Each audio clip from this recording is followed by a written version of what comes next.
में पप्पू यादव समेत कई लोगों पर, राहुल गांधी समेत कई लोगों को मुकदमा दर्ज हुआ है। इसको लेकर चेहरा पीछे करिए। देखिए, ये बीजेपी के लोग सनातन धर्म को न मानते न सम्मान करते हैं।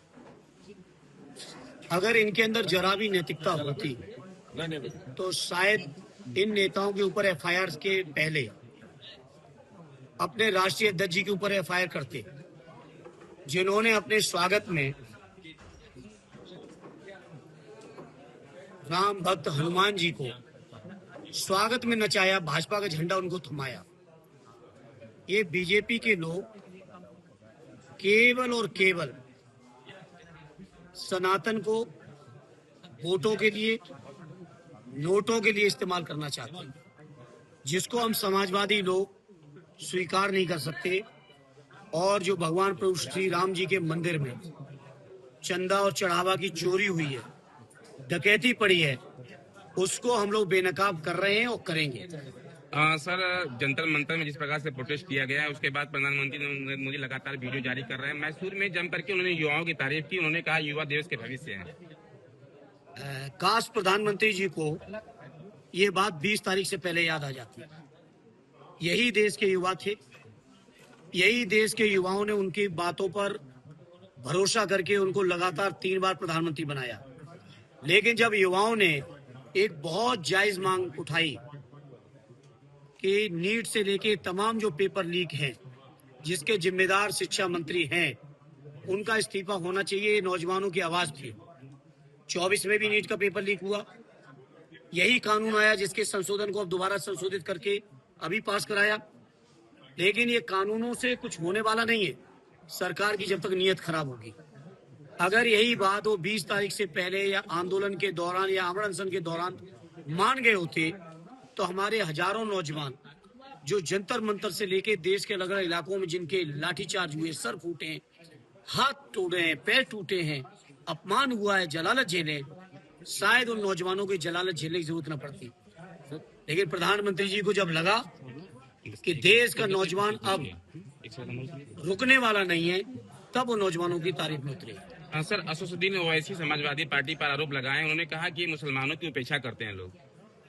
देखिए, उत्तर प्रदेश के हमारे सारे माइनॉरिटीज के लोग हों, चाहे हमारे हिंदू भाई हों, वो समाजवादी पार्टी के हर गतिविधि से वाकिफ है और उनका पूरा भरोसा और विश्वास आदरणीय अखिलेश यादव जी में था, है और रहेगा। अब कौन क्या कह रहे हैं, हर बात का जवाब मुझे देने की जरूरत नहीं है। सर, जिस प्रकार से अयोध्या में गोली चली, बीजेपी ओम प्रकाश कहते हैं कि सत्यम मुलायम सिंह यादव ने चलाई, तो क्या सर जंतर मंतर चली, अब कह रहे हैं कि अत्यारी ने चलवाई थी, तो इस पे सर क्या कहेंगे? देखिए, अब ये बीजेपी वालों से सवाल बनता है। अयोध्या के लिए सद्य नेताजी को लगातार अपमानित किए, बदनाम किए, और उस समय भी सद्य नेताजी ने कहा था कि इस विवाद का समाधान यही हो सकता है, या तो आपसी बातचीत से हो या न्यायालय के फैसले का इंतजार हो। अंतोगत तो हुआ भी वही। माननीय सर्वोच्च न्यायालय के फैसले के बाद ही प्रभु श्री राम के मंदिर निर्माण का रास्ता बना।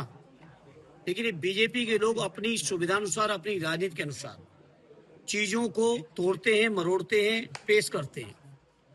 अगर उस समय सद्य नेताजी जिम्मेदार थे तो आज गृह मंत्री क्यों नहीं है? और यदि आज गृह मंत्री जी जिम्मेदार नहीं है तो उस समय सद्य नेताजी कैसे जिम्मेदार हो गए? और जो आदेश होता है, स्वाभाविक अधिकारी ही आदेश करते हैं। उस समय के जो आदेशकर्ता थे वो आज मंदिर निर्माण समिति के अध्यक्ष हैं, और उनका भी बयान है इस चढ़ावा चोरी में कि यहाँ पर चोरी नहीं हुई बल्कि डकैती हुई है। तो ये बीजेपी के लोग अपनी सुविधा से चीजों को घुमाना चाहते हैं, लेकिन लोग बहुत जागरूक हैं। सर, इसी बात को राहुल गांधी ने सदन में उठाया तो उन्होंने, भारतीय जनता पार्टी के लोगों ने कहा कि राहुल गांधी माफी मांगे इस बात को कि यह आदेश जो आया है पुलिस कर्मियों को गृह मंत्री के ऑफिस से आया था। तो क्या जो नेताजी के ऊपर आरोप लगाया उसके लिए बीजेपी के लोग माफी मांगेंगे? बीजेपी के लोग पहले माफी मांगे, फिर सवाल बनता है। जो काम आप नहीं कर सकते हो वो दूसरों के ऊपर आप नहीं डाल सकते हो। ये तरीका नहीं होता है कि आप जब फंसोगे तो एक तरफ होगा किसी दूसरे पर हमला बोलना होगा तो दूसरा तर्क होगा। ये बीजेपी की तर्कहीन, तथ्यहीन, कोई लॉजिक विहीन बातें हैं, जिस पर अब उत्तर प्रदेश और देश के जनमानस का विश्वास उठ चुका है। सर 2027 करीब आ चुका है, अब सीट शेयरिंग को लेकर क्या स्थितियां रहेंगी समाजवादी पार्टी और कांग्रेस की? बहुत शानदार रहेंगी। आदरणीय राष्ट्रीय अध्यक्ष जी और माननीय राहुल जी मिलके जो भी तय करना होगा वो कर लेंगे, और मुझे उम्मीद है इंडिया अलायंस के दोनों ही दलों के सभी नेता या कार्यकर्ता या सहयोगी सपोर्टर उनके फैसले का सम्मान करते हुए जो भी हमारा उम्मीदवार होगा उसको जिताएंगे।